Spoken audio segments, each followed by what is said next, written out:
right, fellow babies, welcome back to Pachter Factor for today. I hope you're watching on SIFTD.net and you are a Patreon patron. If you are, thank you for your patronage. If not, please try to remember to link your Amazon Prime account to your Twitch account. The instructions are in the show description. Easy to do. We get paid a couple of bucks from Amazon. It costs you nothing. It's a perk of being a Prime member. And if you do all that, you get to watch this on Twitch real time. You don't have to wait.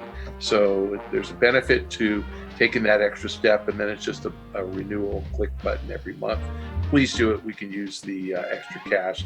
Shane is stuck at home, and he's finally eating that macaroni and cheese he ordered up.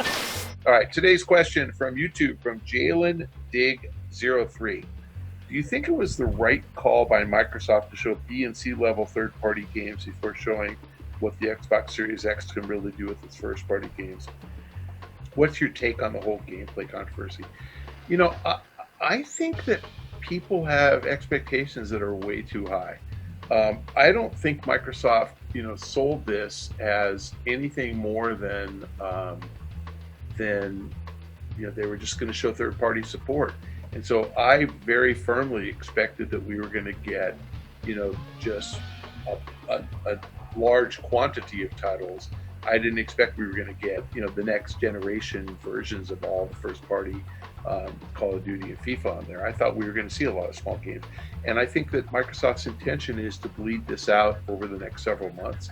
So I think they're just trying to drive interest, and I think there's going to be a series of events.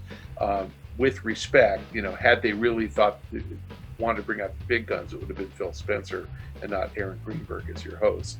And I love Aaron, but I mean, it wouldn't have been, it would have been the top dog. Realistically, let them bleed out information. It's freaking only May. So I'm surprised we got something in May, and we're going to get something in June and something in July and something in August. So they got to leave something. So I think what they did was fine. I think quantity matters. I think that the broad variety of games and the deep, number of games and different levels and different interests is going to drive console sales. And I think that's important. Keep the buzz up. All news is good news.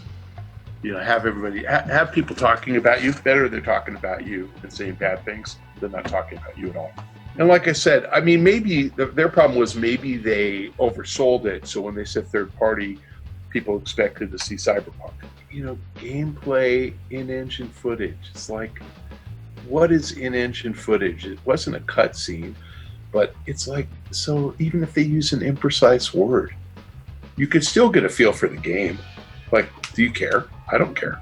It's so do people think that now this is it and we're never going to get any more information, and UB expects us to buy Assassin's Creed without knowing anything more about the game, and Microsoft thinks we're going to go pony up and buy an Xbox without knowing anything more? No. That's why I don't get it. If you remember when GTA 5 was announced, the first thing we got was screenshots. And people were like, ooh, ah. And by the way, it did look cool, but it was screenshots. There was no game footage. So I'm just saying I'm old enough to remember when we were fine with screenshots as the first look of a game. Then there's going to be some gameplay, and they're going to go, oh, I was wrong. It looks really cool. I don't want to hear their complaint right now. To me, this is like saying I go into a restaurant, I open the menu, and I read the description of the food, and I leave and go, that restaurant's shitty. That's what these guys are doing. Why don't you order the meal and at least smell it? They're like, no. The description wasn't written the way I want it to be written. We're the people that matter. Yeah, that's the problem. They think they're the people that matter in everything. And you know what? They don't have as much money. They aren't as important. And by the way, if that's how they're going to go through life, they're going to be sorely disappointed in the rest of their lives. Anyway, that's it for today. Thank you for joining us. I hope you're a Patreon patron. If not, please try to remember to link your Twitch account to your Amazon Prime account, and you get this stuff real time. And at a minimum, if you're watching a week later on YouTube, then follow me on Twitter at Michael Pachter. We'll see you tomorrow.